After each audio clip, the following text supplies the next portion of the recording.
this is my Unit 7 mid-unit assignment, and I will be going over my solutions. So let's begin with part 1, the first question. Measure the volume and the pressure of the container as is. Decrease the volume of the container in half by moving the slider on the left hand on the container. Note down the values for volume and pressure. What can you include is the relationship between volume and pressure.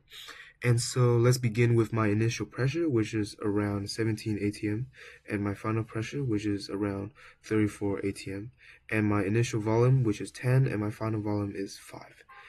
The relationship between volume and pressure. So the pressure gets higher when the volume of the container decreases and the amount of gas particles stay the same. And moving on to the second question. So in this case, what was the dependent variable and what was the independent variable? And so in this case, the dependent variable is the pressure and the independent variable is the volume, because the pressure changes when the volume change. And so moving on to question 3, if the volume of the container is decreased to 1/3 of its original volume, by what factor will the pressure increase? Using Boltz's law, the pressure will increase by a factor of 3 when the volume is decreased to 1/3 of its original volume. And moving on to the fourth question, who is this law named after and how is it typically presented? So this law is actually named after a scientist, Robert Boyle, and it is typically presented as this, as you can see. And moving on to part 2, so press reset to clear all options. Now select volume in the upper right corner to keep the volume constant. Again, select 150 moles of heavy particles and wait 10 seconds for the gas to equilibrate. So the first question is, measure the pressure and the temperature of the container as is by using Bunsen's burner under the container. Increase the temperature to 600 K. Note down the new values for pressure and temperature. What can you include as the relationship between temperature and pressure? Okay, so what I concluded was that whenever the temperature is raised, the pressure also increases. And here you can see the data that I've collected. Moving on to the second question, determine what 300K and 600K are in degrees Celsius. So 300K is 27 Celsius and 600K is 331 Celsius.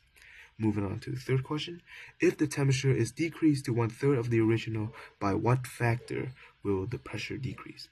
And I found this out using Gay-Lussac's laws, that the temperature is decreased to 1/3 of the original temperature, the pressure will decrease by a factor of 3. And who is this law named after and how is it typically presented?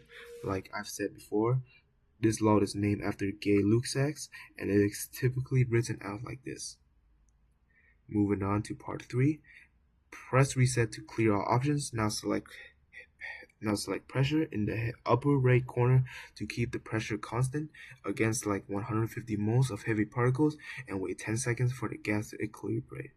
So the first question is, begin decreasing the temperatures and observe the volume. What trend do I notice between volume and temperature? So I actually realized that the lower the temperature, the smaller the volume becomes. So moving on to the second question, decrease the volume to 0K. What is special about this temperature? And the special thing about this temperature is that it reaches absolute 0. Moving on to the third question, observe the particles at 0K. According to the kinematic molecular theory, what state of matter are they represented? Explain. Okay, so this is very interesting because at 0K, according to the kinetic molecular theory, the particle is in a solid state. And the reason for why this is because the theory states that particles are always in motion, and that the temperature directly related to motion, and that that temperature is directly related to the motion, which means that as temperature decreases, the kinetic energy of particles decreases as well. Moving on to the fourth question, the trend between volume and temperature is named after scientists. After which scientist? And how is it typically presented? So the trend between volume and temperature is named after Jack Charles, and it is typically presented like this.